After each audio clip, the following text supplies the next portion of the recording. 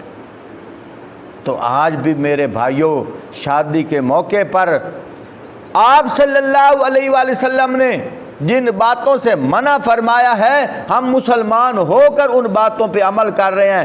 پوچھا جائے کیوں کر رہے ہو؟ جی مجبوری ہے، برادری کو ترجیح ہے، تو منافق نہیں تو اور کیا ہے۔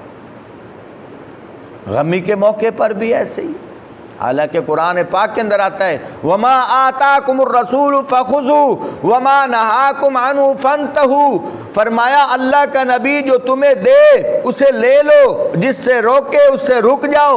دینا لینا کیا ہے؟ یعنی کہ شریعت کے جو احکامات ہیں اللہ کی وحی کے ذریعے اللہ کے نبی کو مل رہے ہیں، اللہ کا نبی امت کو دے رہے ہیں۔ فرمایا وہ جو دے اسے لے لو، جس سے روکے اس سے رک جاؤ۔ اللہ کے نبی تو فرماتے ہیں گانا حرام ہے، لیکن ہم گانے کو عام کر چکے۔ ڈانس کرنا اللہ کے نبی نے لعنت فرمائی ہے، ڈانس بھی ہو رہا ہے۔ پکا ایمان والا اپنے آپ کو کہلاتا ہے، بیٹے کی شادی پہ خود ڈھول والا منگوا رہا ہے، ڈانس والا منگوا رہا ہے۔ اگر کوئی مولوی صاحب قاری صاحب کہہ دے آگے سے کیا کہتے تسی تو بس وہ مولوی ہو نا، یعنی خوش ہونا چاہیے۔ ہاں بھائی مولوی صاحب نے ہمیں مسئلہ بتایا، الٹا کیا کہتے ہیں یہ ہماری شادی میں یہ رکاوٹ بن رہا ہے، انہوں ساڑی خوشی پچ دی نہیں پئی۔ خود اندازہ لگاؤ، شعور بھی نہیں۔ لین دین کے معاملہ میں سودی نظام چل رہا ہے، اور ہمیں کیا کرنا چاہیے؟ آپ صلی اللہ علیہ وآلہ وسلم سے مشورہ لینا چاہیے۔